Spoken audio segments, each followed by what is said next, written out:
पड़ती है तो हम इस कुर्बानी के लिए भी तैयार हैं कि हम चुनाव खुद ना लड़के किसी पार्टी का समर्थन कर दें, ताकि भारतीय जनता पार्टी की मनहूसियत से किसी सूरत से अपने देश और प्रदेशवासियों को निजात दिलाई जा सके।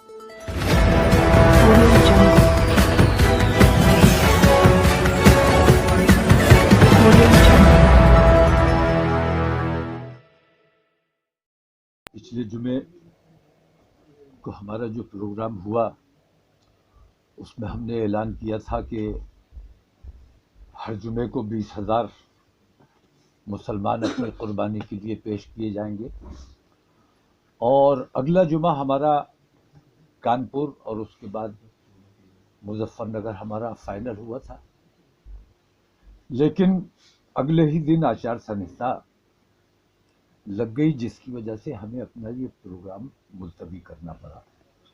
तो आइंदा जुमे को इस किस्म का कोई प्रोग्राम नहीं होने जा रहा है, लेकिन हमारी जो मांग थी कि उन आतंकवादियों के खिलाफ कार्रवाई की जाए। कुछ चैनलों पे मेरी बात को काट छाट कर पेश किया गया, मेरी पूरी बात नहीं दिखाई गई और मैं बार बार ये बात कहता हूँ कि आधा सच झूठ से भी ज़्यादा खतरनाक होता है। आधा सच दिखाकर इन्होंने जिस तरह नफरत फैलाने की कोशिश की है, तो आज हिंदू और मुसलमान दोनों लोग आज ये बेचैनी महसूस कर रहे हैं कि ये चैनल हमारे क्या परोसना चाहते हैं, क्या करना चाहते हैं।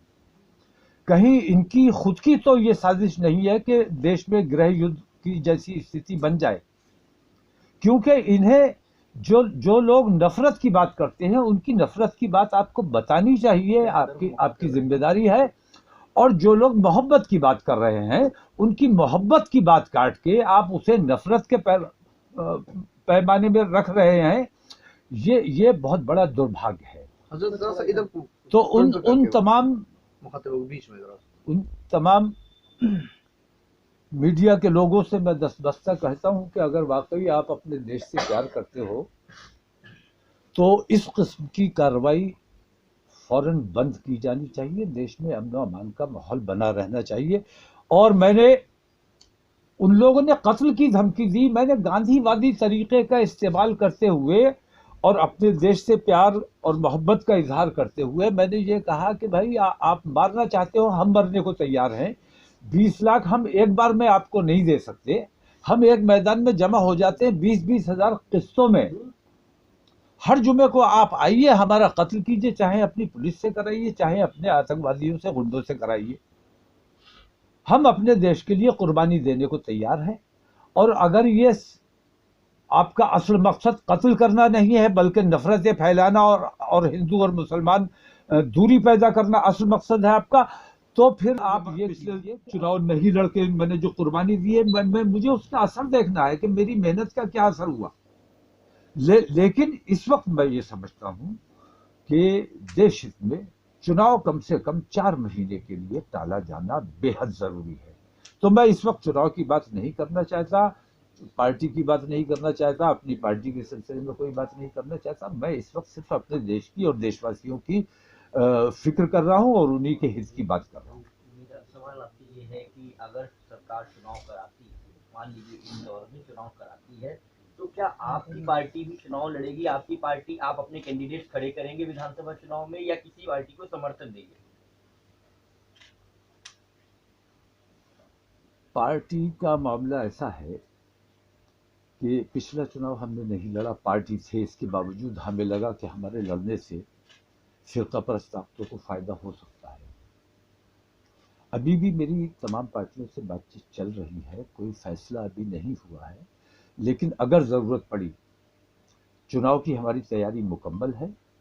बरेली और मुरादाबाद मंडल हमारे पास साधनों की कमी है तो हम ज्यादा नहीं लड़ सकेंगे। बरेली और मुरादाबाद मंडल की कुछ सीटें हमने टारगेट की हुई है, उन पे हमें चुनाव लड़ना है। लेकिन भारतीय जनता पार्टी को हराने के लिए अगर हमें कुर्बानी देनी पड़ती है तो हम इस कुर्बानी के लिए भी तैयार हैं कि हम चुनाव खुद ना लड़के किसी पार्टी का समर्थन कर दें, ताकि भारतीय जनता पार्टी की मनहूसियत से किसी सूरत से अपने देश और प्रदेशवासियों को निजात दिलाई जा सके। अभी जो हालात प्रदेश में बने हुए हैं उसमें जैसा कि लग रहा है चुनाव में कि सपा और भाजपा की जो भी फाइट इस समय हम देख रहे हैं, तो ऐसे में आपका रुझान किस तरफ होगा?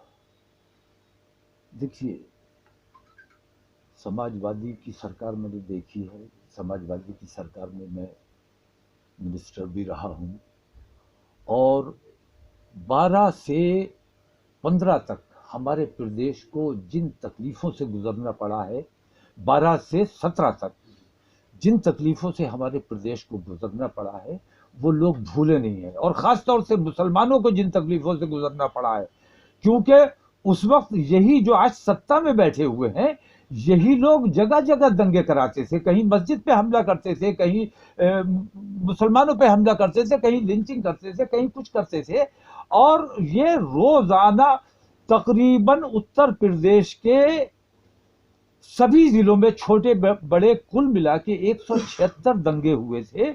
और मुजफ्फरनगर आपको याद होगा, और मुजफ्फरनगर के वक्त मुझे वो भी याद है कि जब सैफई महोत्सव हो रहा था, जहां नाच गाने कराए जा रहे थे और लोग भूखे और प्यासे मर रहे थे उस वक्त।